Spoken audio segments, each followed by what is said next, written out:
Bonjour à tous et bienvenue dans cette vidéo sur la paroi cellulaire. Sur cette image, vous pouvez voir une cellule végétale et sa paroi représentée comme un mur de briques. Mais qu'est-ce que vraiment que la paroi? Est-elle présente seulement chez les cellules végétales? C'est ce que nous allons voir ensemble. Je précise qu'il y a beaucoup de choses à dire sur la paroi cellulaire et que cette vidéo n'est pas du tout exhaustive. Elle ne s'adresse pas à des étudiants, par exemple, de niveau post-bac en biologie. Commençons par une définition.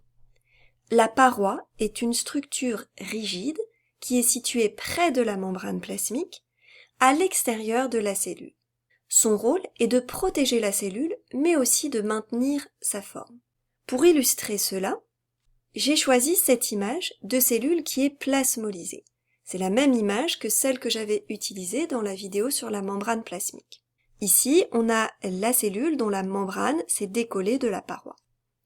On distingue bien ici la paroi en jaune, qui forme un cadre rigide, qui d'ailleurs n'a pas été atteint par la plasmolyse.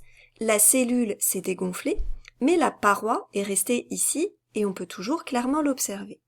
La membrane plasmique est ici représentée en bleu. La paroi est présente chez de nombreuses cellules. C'est le cas des cellules végétales. Chez ces cellules, la paroi assure un soutien. Elle permet d'éviter que la cellule n'éclate quand elle contient beaucoup d'eau. Il y a aussi de nombreuses cellules prokaryotes qui ont une paroi, comme par exemple les bactéries. La paroi assure alors un rôle de protection. Les cellules des champignons possèdent aussi une paroi. Cependant, toutes ces parois n'ont pas la même composition chimique. Elles sont différentes, même si on les nomme toutes parois, du fait de points communs dans leur fonction. La paroi des végétaux est constituée d'une molécule qui s'appelle la cellulose, dont nous reparlerons dans le chapitre dédié aux molécules. La paroi des bactéries est constituée de peptidoglycanes, donc des molécules différentes de celles de la paroi des végétaux. Et la paroi des champignons est, elle, constituée d'une molécule qui s'appelle la chitine. À noter que le seul mot que vous devez retenir parmi ces trois est la cellulose. Dans la suite, je vais surtout parler de la paroi des cellules végétales. Nous observons ici la paroi d'une cellule végétale. Enfin, je devrais plutôt dire la paroi de deux cellules végétales. Je m'explique.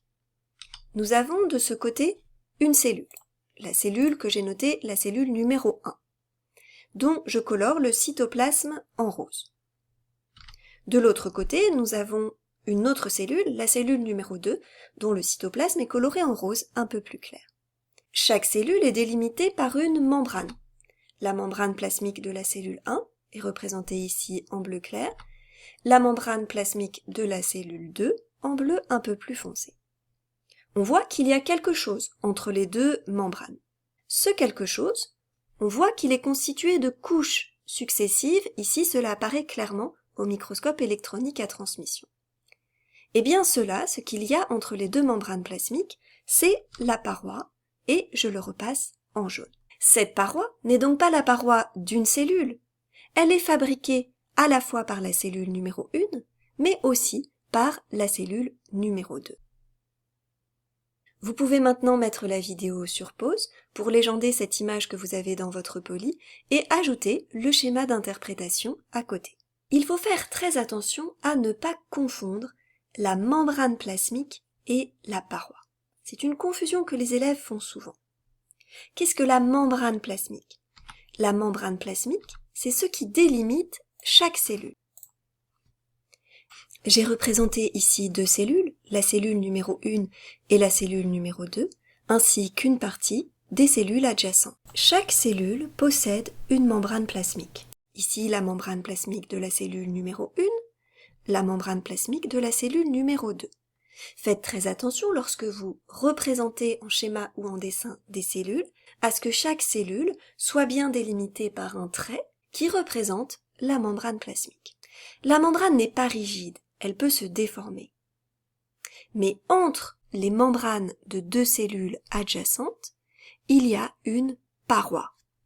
Cette paroi est commune aux deux cellules adjacentes. Ici, par exemple, cette paroi est la paroi de la cellule 1 et de la cellule 2. Cette paroi ici est la paroi de la cellule 1 et de cette cellule ici. Vous avez de la place pour réaliser ce schéma sur votre poly. Vous pouvez mettre la vidéo sur pause, le temps de le refaire. Pour essayer de clarifier encore la différence entre la membrane et la paroi, on peut dire que la paroi est comme le mur qui sépare deux pièces. Ce mur est rigide.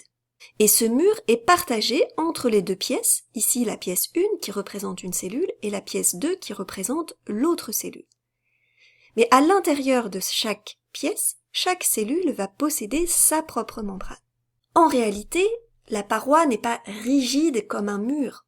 En effet, la cellule qui est encadrée par cette paroi peut grandir et donc en quelque sorte pousser sur cette paroi dans une certaine limite.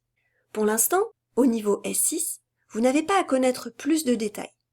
Mais sachez que l'on est bien loin d'avoir vu tout ce qu'il peut y avoir à connaître sur la paroi des cellules végétales. Je vais dire quelques mots sur la paroi des cellules bactériennes. La paroi protège les bactéries. Et d'ailleurs, certains antibiotiques, donc des molécules qui nous permettent de combattre les maladies infectieuses dues à des bactéries, ciblent cette paroi. C'est ce que l'on peut voir sur cette image de microscopie électronique qui représente une bactérie avant le traitement antibiotique et une bactérie après traitement antibiotique. On voit clairement ici, avant le traitement, la paroi qui entoure la cellule. Et après le traitement antibiotique, on voit que cette paroi a été détruite et c'est ça qui permet de faire mourir les bactéries et de combattre l'infection. Qu'en est-il chez les cellules animales? Il n'y a pas de paroi, mais il y a un équivalent qu'on appelle la matrice extracellulaire et qui est constituée notamment de collagène. Le collagène, vous en avez peut-être entendu parler, notamment dans les publicités anti-rides. Le collagène, c'est en effet ce qui permet d'assurer la cohésion entre les cellules et donc la cohésion des tissus. Pour ce chapitre, voilà ce que vous avez à retenir en bilan. La paroi est présente chez les végétaux, les algues, les champignons et les prokaryotes.